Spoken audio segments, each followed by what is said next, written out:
think the abstracts, particularly often the late breaking abstracts, contain a lot of trial data. Can be really exciting to see some of that cutting edge data as it's released from pivotal clinical trials. I'd love to see more active comparator studies in dermatology comparing treatment A versus treatment B. We definitely need more of those, and we don't have enough of them. And I don't think I'm going to see too many of them this year, but I hope we start to see more in the future so we can have better data to guide which treatment works best for which patient.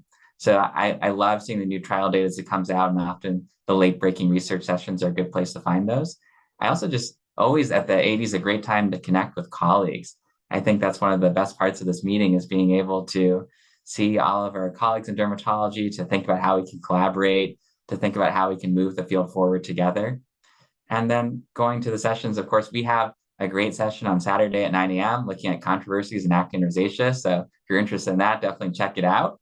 But, I think there's a lot of great sessions at the AAD. The hard thing about it is there's so much happening that can be difficult to choose.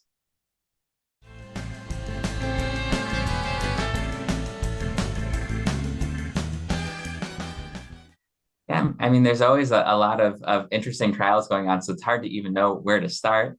I think there's some exciting trials looking at hyperpigmentation in acne, which I think is a really under-researched area. Being able to address that acne-associated hyperpigmentation erythema is really a critical part of caring for patients with acne. And there's some new trials that I think we'll be able to see some data from at the meeting, which are very exciting. And I hope will give us some new options for how to think about taking care of these patients. So that's something I look forward to. There's certainly a lot of stuff coming out in prurigo nodularis and atopic dermatitis, and hidradenitis. So there's going to be a lot of interesting studies, I think, presented on those topics. I look forward to seeing more of those data.